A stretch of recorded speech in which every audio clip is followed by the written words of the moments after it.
TJ Jefferson, I love what is on your grease board today. You have the floor, sir. June 11th, 1997, forever known as the flu game. Now we have June 10th, 2006. It will forever be known as the Woo game because Wu-Tang Clan ain't nothing to wait.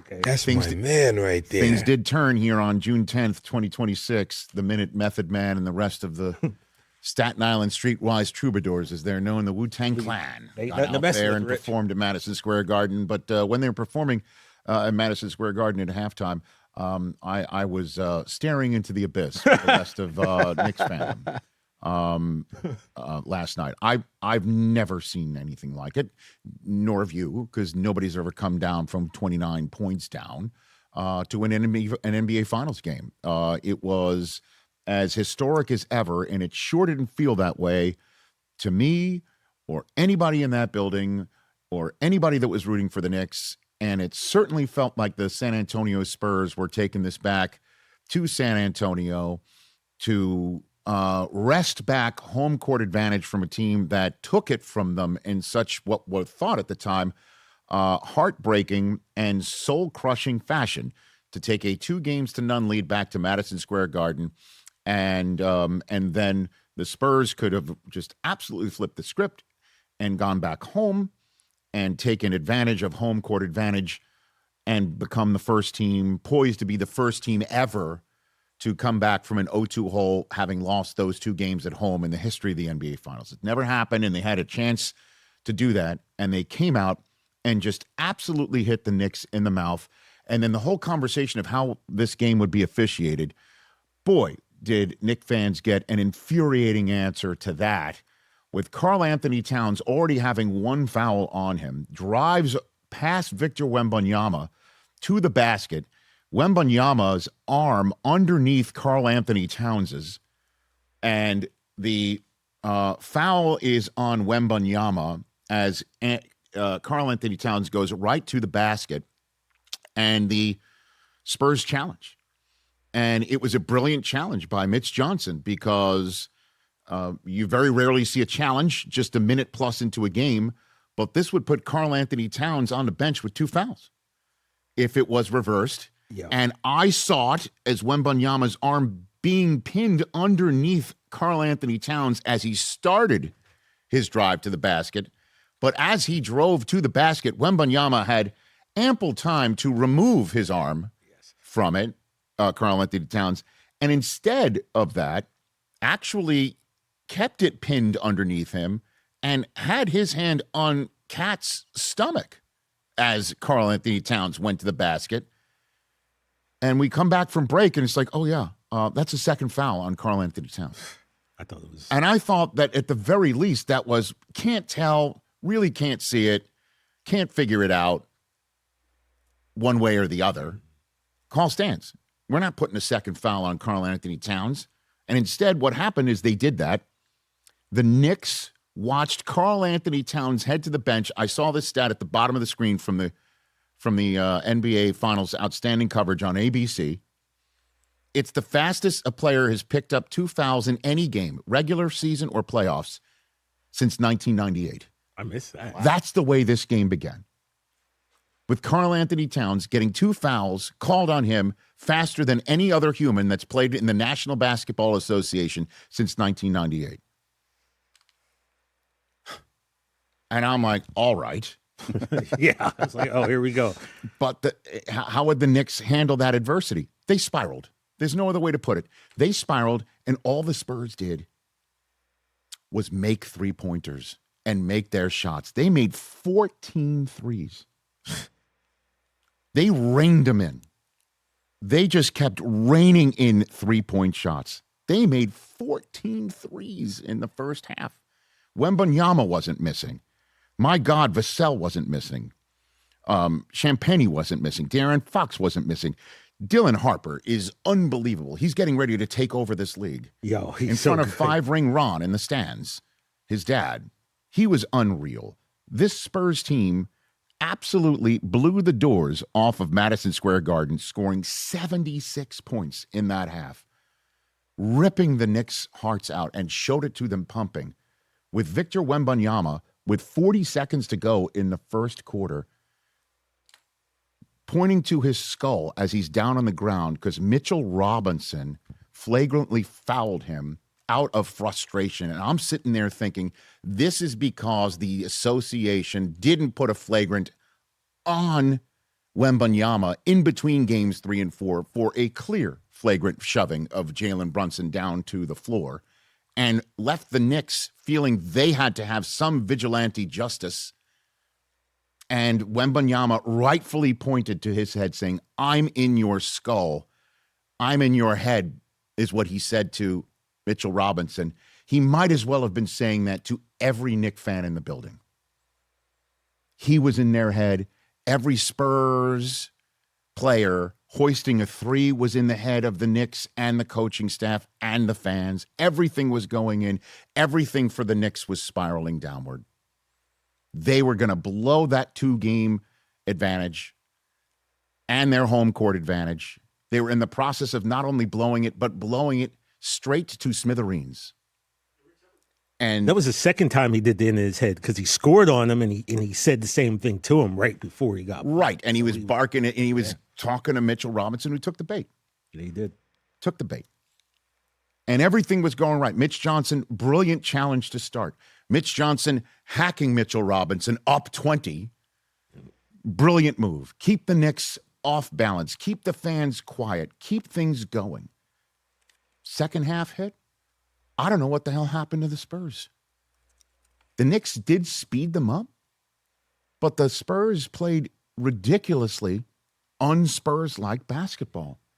Listen, the threes weren't going to keep dropping to that rate. I know that. But does that mean they have to keep hoisting them up?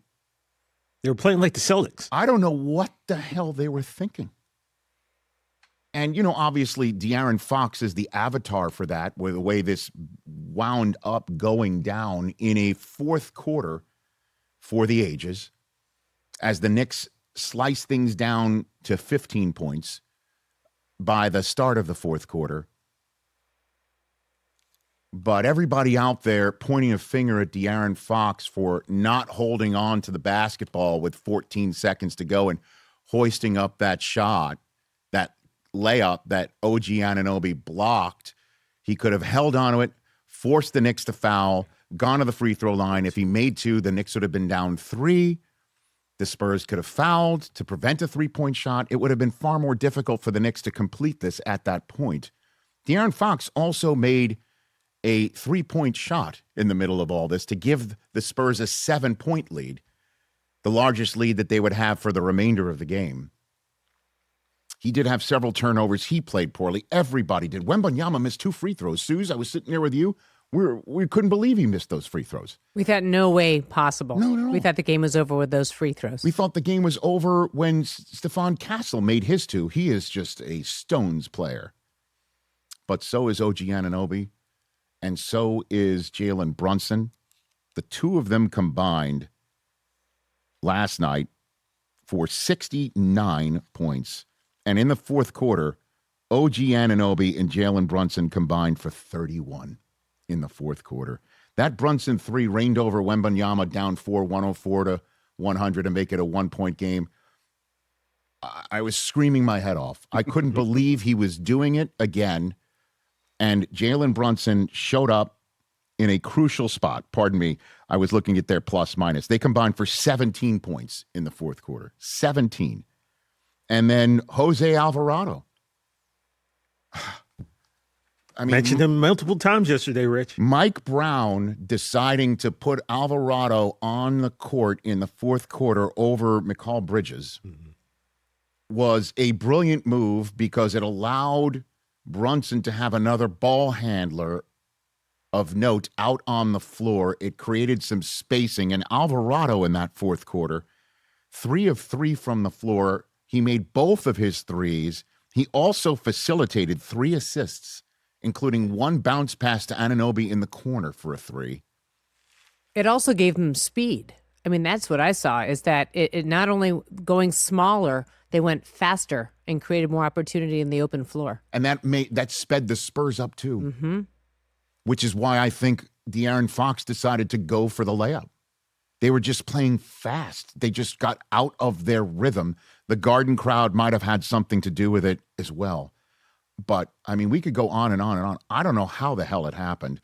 But thanks to Castle's 2 free throws, the Spurs did have the lead. And the Knicks had to come up with one more basket. And we're not even mentioning Josh Hart having a clear path to the basket to give the Knicks their first lead of the night. And him blowing that layup.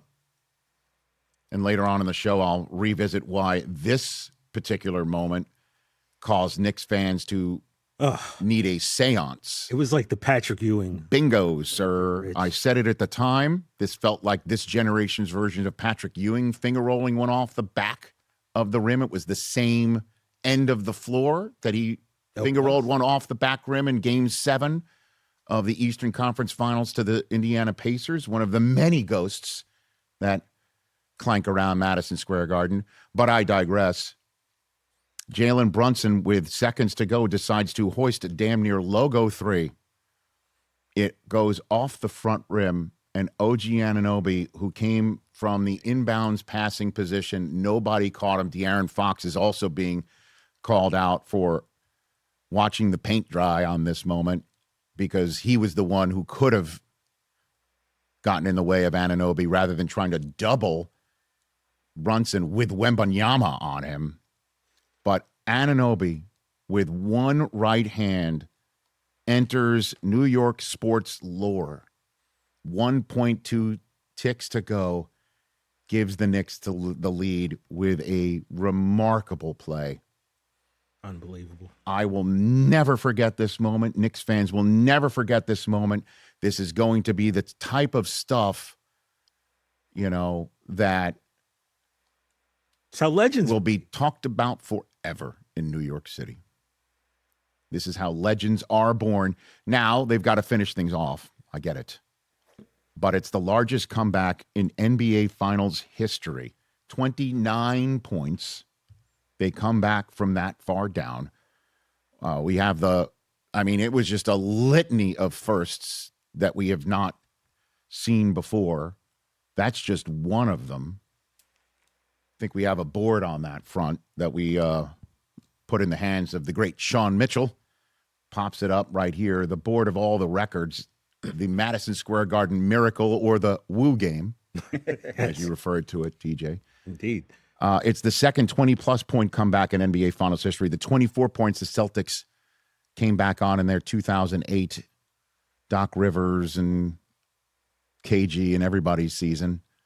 That's now been eclipsed. It's the largest halftime comeback in playoff history. And remarkably, it's the second single-point finish in a single NBA Finals game. It's the second finals in NBA history with multiple games decided by a single point. 1975 was the only other one.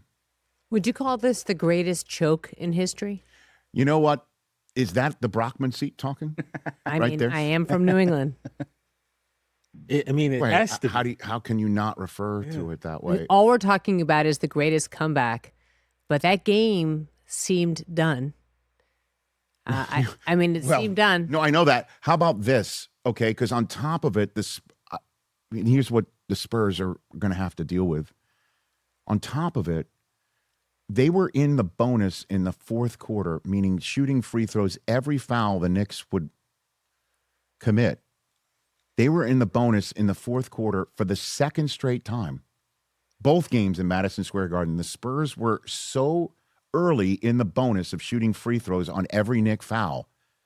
For the second straight game, it happened when they didn't have a single foul called on them at that point in time. They were shooting free throws in the bonus with 7 and change to go. Last game, it was 9 and change to go. They finished that one off. Saying over and over again, I cannot believe we have another game with the most unbalanced fouls. Well, in that regard, though, too, is just to be fair and balanced on that, the Knicks got 8 more free throws than the Spurs did. But there's a disparity to the point where their most important defensive player in Karl-Anthony Towns gets sat down with the 2 fastest whistles anybody's gotten in a game since 1998. And then the Spurs were in the bonus early again with the Knicks not anywhere near the bonus. And all they did was keep hoisting threes. They weren't going to the net. They weren't like slashing to the basket. They were just pulling up and going and hoisting up shots with 20 seconds left in the 24. At one point, Legler's like, you know what? They're taking the threes, and the Knicks will take it. It was fast. They need possessions. The Knicks didn't make some shots to start the fourth quarter either. I mean, the Spurs had a chance to just clamp that thing down and make it a 20-point lead again, and they didn't do it. So, yes, Suze, you have to call it the biggest choke job ever. Yep. And add OG Anunoby. I mean, this is funny. You were talking about it, watching his chat with our friend Lisa Salters afterwards on the game coverage. He's flatlining, man. You can't tell when he's up there, and he was up there at the podium afterwards. You just hit the game-winning shot in an NBA Finals game in front of your home crowd. How does that feel? It feels cool. I mean, everyone's pretty excited. I'm excited too.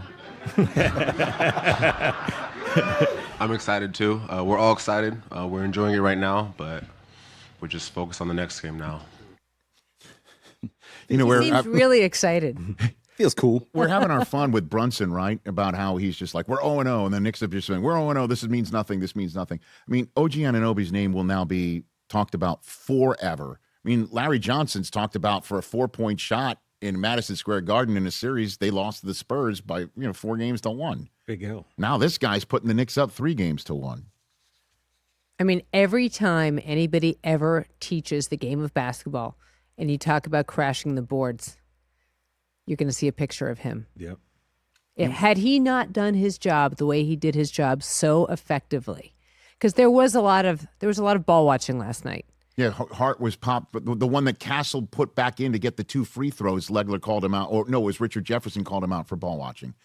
Yes, that happened, and Hart, at the end of the game, was effectively screened by Victor Wembanyama.